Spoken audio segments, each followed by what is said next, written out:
Welcome to this special report about Christians facing persecution in Islamic countries. I'm Gary Lane. There are 1.6 billion Muslims in the world today. That's roughly 23% of the world's population. Most that I've met are friendly and peaceful. Many just want to live a good life and provide for their families. But it's militant extremists, those with a violent fundamentalist view of the Quran and their governments, that are posing the greatest threat to Christians and religious freedom around the world. I recently sat down to talk with Jason Peters of the Voice of the Martyrs. VOM has a new book out called IMN, Noon, Christian. I asked Jason to explain that title and share some of the stories of Christian suffering in Muslim countries. Many people have seen the symbol on social media and other places. It looks kind of like a U with a dot on top of it, but it's the Arabic letter Nun, as you mentioned. It's the first letter of the word that defines Christians in the Quran. Nazarene is really where it comes from. You know, Christian, the singular for Christian is Nazrani, which comes from Nazarene and Jesus of Nazareth, of course. So when they spray painted this symbol on your home, you were marked. You were tagged, and the question was, how would you respond? And the stories in the book are remarkable about the choices that Christians made to stand firm in their faith. It's a little bit like the Holocaust with the Jews and the Yellow Star of David that they were branded with. How did the Christians respond to that? Well, it's interesting. I've been surprised by how matter-of-fact they are about their faith. And one, in fact, said this. He said, I was born a Christian and I will die a Christian. And of course, he was so committed to his faith that he was unwilling to give it up no matter what the consequences were. And you think about it, it's a very distinct choice that we have to make. And each one of us has to make this choice every day. Are we going to follow Christ or not? And I don't think for most of us in the United States, it's ever this sort of clear. You know what I mean? It's not this defined one moment. You're tagged and you have to choose. Will you follow Christ or will you abandon your faith? And so for those Christians who made that decision, to me, it's very inspirational. Now, you have one chapter in the book that talks about the day that ISIS came into Mosul. Well, there is a story that begins the book, the story of Abu Fadi. And he had choices to make early on. He said, I know that they're coming, ISIS is coming. In fact, he received a phone call from a friend saying, hey, ISIS is coming. We have to decide, how we're going to respond. And they knew that the stakes were very high. He chose to take his family out. And it was amazing the miraculous encounters that he had along the way. That's something that we hear a lot about, is supernatural interventions. I mean, the way that God shows up in these stories is remarkable. I mean, some of the examples are angels delivering people, guards being distracted so that they can run away. I mean, it's just incredible. But I met with a Christian who said that what happened was over the course of 10 days, ISIS changed their tactics a bit. When they arrived in Mosul, it was June of 2014, they initially were announcing on loudspeakers, Christians, here are your options. They were spray painting the Noon on people's homes and Christian-owned businesses. But then, as they noticed all the Christians leaving, this brother I met with said that they began to stop the Christians at checkpoints and they began to take things away from them. As I think they started to see the loot kind of sneaking out the back door, and they said, wait a minute, we want that stuff. And so they began to really attack Christians even as they were trying to leave. And, our Secretary of State now has finally come out and said, this is genocide. What has happened to Christians in Iraq and Syria is genocide. Yeah, I'm really glad that the Secretary of State and the U.S. government has recognized the plight of these Christians. And I'm not running for president, so I don't have a case for whether or not it's genocide in the actual definition of the word. It's not about ethnic cleansing. It's really about Christian faith and identity. And I think that's a distinction. But those are nuances. The bottom line is these are our Christian family members. They are brothers and sisters who are really suffering. I mean, think about this. If you're, I love what Ray Vander Laan said. He says, if you're putting a picture on the wall and you hit your finger with a hammer, it hurts. And you would never say, oh, I'm not suffering, just my finger's suffering. No, it's about the body. We're the body of Christ. And so when one suffers, we all suffer. Of course, one of the theme verses of our ministry is Hebrews 13:3. We want to remember those who are suffering as if we ourselves were suffering, and to pray for those who are in prison as if we were going through a similar experience. What have they told you that they want from us? I'm glad you asked, and I think you know the answer, Gary, because you've met with so many persecuted Christians over the years. What they want first is prayer. That's what they want. They say, pray for us. We need God's help in this situation. And they have a strong faith in prayer. and they've seen miracles. They've seen God deliver. And so they ask for prayer. I always like to hear them say this too. They say, and by the way, we're praying for you. Have you ever heard them say that? Because they say, we don't know what's coming to the United States of America. I've met with Chinese Christians who say maybe persecution wouldn't be a bad thing for the United States of America in some ways, because they see the luxury, the comfort that we have and things like that. But they ask for prayer, but they also ask for practical help, and so we're able to provide very practical help. Sometimes it involves, rebuilding a home of someone whose home was burned down by extremists, or maybe providing some refuge for them in a safe house. I was just in Egypt not too long ago, where we have literally believers living in safe houses because if discovered, they will be killed by their family. The blasphemy laws, we see them in Pakistan, the 295 law. We see blasphemy an issue in Egypt. Tell me what concern the Christians have about these laws. Well, there's sort of this malleable law that can be adjusted. And by the way, just being accused of it is a serious crime, as we've seen with Asiya Bibi. Who knows exactly what happened at that well in her conversation, but now she's 5 years plus, in prison after this accusation, and of course has been sentenced and then appealed, it's just, and now we know of at least 2 defenders of her and opponents of the blasphemy law who have been killed. As you know, you've reported on them, I'm sure. So it's interesting to think about the fact that just to say something that's perceived as negative against the prophet Muhammad could land you in prison and perhaps even facing the death penalty. And it isn't even if you say something. Sometimes you're falsely accused for other reasons. That's right, exactly. That's why I'm saying it's sort of like in the United States we have certain crimes that if you're accused of it, whether you're guilty or not, the accusation is really a challenge and it's difficult to overcome. What about the United States? You think we're going to see persecution here? Yes, we are experiencing persecution in sort of civil ways now, I believe, but I also think it's going to become more pronounced. I really do. I think that as long as we continue to talk about the exclusive claims of Christ, we're going to face opposition. This is what Jesus promised. He said, if you follow me, you're going to be persecuted. And so I love the way that he told his disciples to prepare, though. In Luke 21, he said, you're going to face persecution.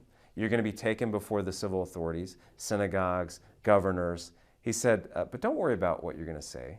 He said, I'm going to give you words and wisdom that your enemies will not be able to resist. They won't be able to contradict. And to me, that's a great encouragement, because I do believe that the day will come where, Gary, you or I, we could be standing before a court for saying the things that we say, which are, Jesus is the only way. He is the way, the truth, and the life, and no one comes to the Father but through him. It's for things like saying Islam is not a religion of peace, which is the politically correct way to identify Islam. It's simply not true. If you go back and look at the roots of Islam, it's not a religion of peace. In fact, when I was just recently meeting with a pastor in Iraq, he said what he's doing is he's frequently now finds himself talking to Muslims and saying, tell me this, what is different between what ISIS is doing right now and what Muhammad did? And he said they have no response. He said 1,400 years ago, Muhammad was doing the same things that ISIS is doing today. It's not just the Islamic State that's persecuting Christians in the Middle East. A culture of intolerance of non-Muslims prevails in most countries where Muslims are the majority. I asked VOM's Jason Peters to share the story of an 11-year-old Turkish Christian named Hussein, who was bullied and threatened just for wearing a cross necklace to school. He had a little cross necklace. He went to school and he was bullied at school and even from the teacher. It's not the physical cross, it's the meaning of the cross that's important. It's a beautiful thing. I wanted people to ask me about it, and then I could tell them about Christ. It's amazing. Hussein is the example of a child who's grown up in this sort of oppression and just chose to stand boldly for Christ. And honestly, by his example, he's inspired others to stand strong for Christ. Christ said, "You would suffer for me." It's okay to suffer for Christ. And we should be happy to suffer for Christ. The Lord is with me. These are inspirational stories of Christians facing Islamic extremists. And there are 9 hotspots around the world that we could talk about where Islamic extremists are attacking Christians.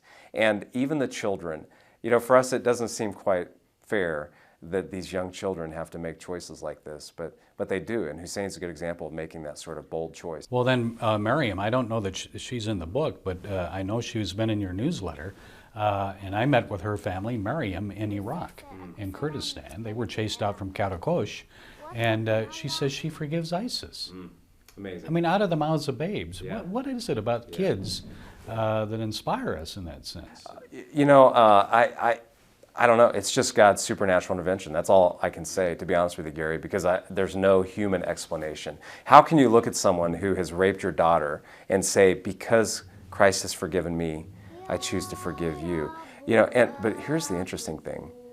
ISIS fighters are being reached by this type of forgiveness. I mean, we're hearing stories about people saying, hey, this God is different than my God.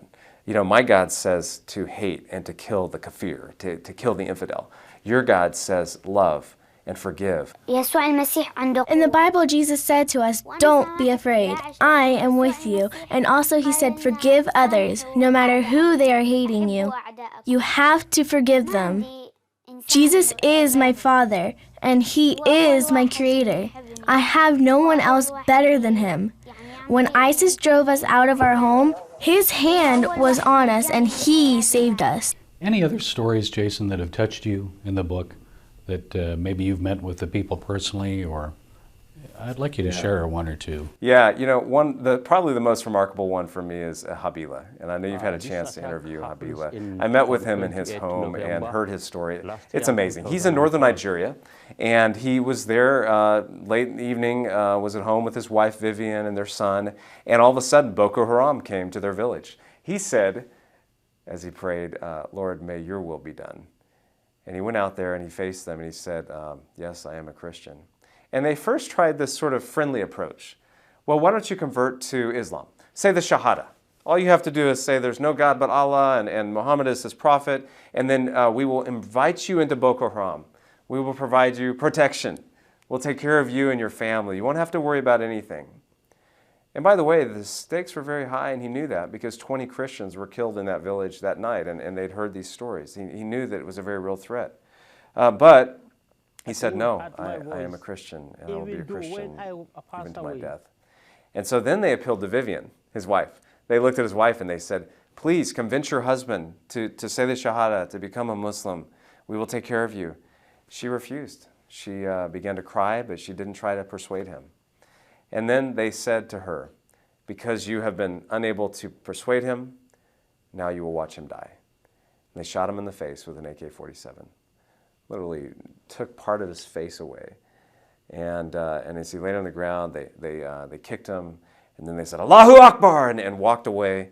And Vivian, immediately tried to apply pressure to his wound. God miraculously saved him. In fact, there's some cool stories behind that too. But at the end of the day, what I love about it is this is what he says. He says, if I saw the man who shot me today, I would embrace him and I would tell him that I forgive him. Those of us who have met suffering Christians around the world have noticed a number of common attitudes or characteristics embraced by the persecuted. Among them are perseverance and forgiveness. Jason Peters says the stories in VOM's new book, I Am In, center around 5 different themes. One was sacrifice. These Christians know that in Romans 12:1 says we present our bodies as a living sacrifice. For us, that doesn't, it's hard to understand that. For them, they know sacrifice. They've counted the cost. They're willing to pay the price. Another one is courage. They're boldly sharing Christ no matter what the opposition, which is a lesson that we could all learn from as well. Another one is faithfulness. How do you remain faithful when you're in a situation that seems so difficult? They believe that God is faithful and they want to faithfully follow him. The fourth one is perseverance. And that's a very interesting one because if you think about it, there's no sort of short-term solution.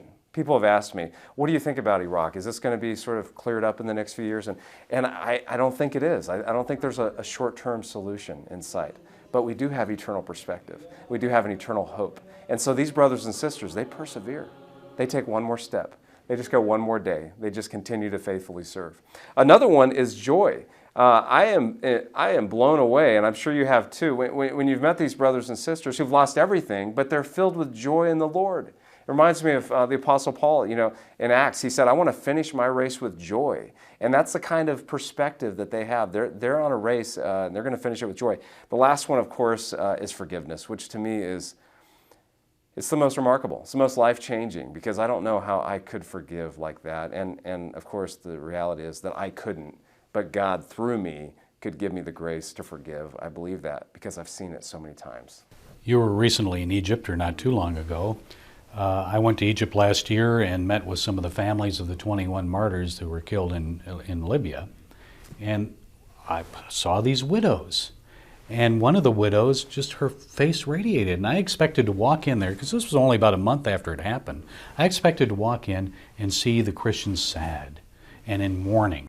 Yeah, I found the same thing. I mean, to be honest with you, the joy and the forgiveness, because to live in Egypt as a Christian is so difficult. I mean, you know how challenging it is. There's such a minority, and especially as an evangelical Christian.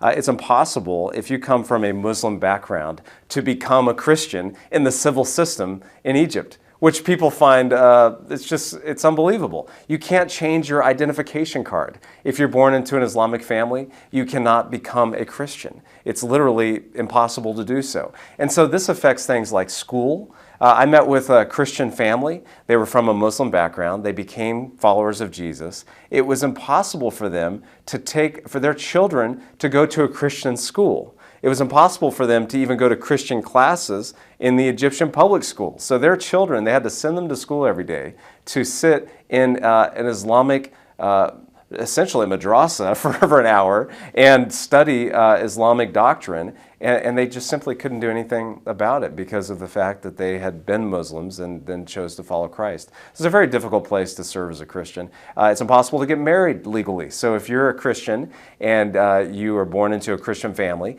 and then you want to marry a Muslim who has converted to Christianity, impossible. It's impossible to be married legally because the legal system does not allow it. So those are the sorts of minor oppression type issues that are happening in Egypt that people are just unaware of, and it's hard for us to kind of understand. And that's happened despite the change in governments. I mean, you think, okay, it went from the Muslim Brotherhood to this quasi-democracy led by the military there.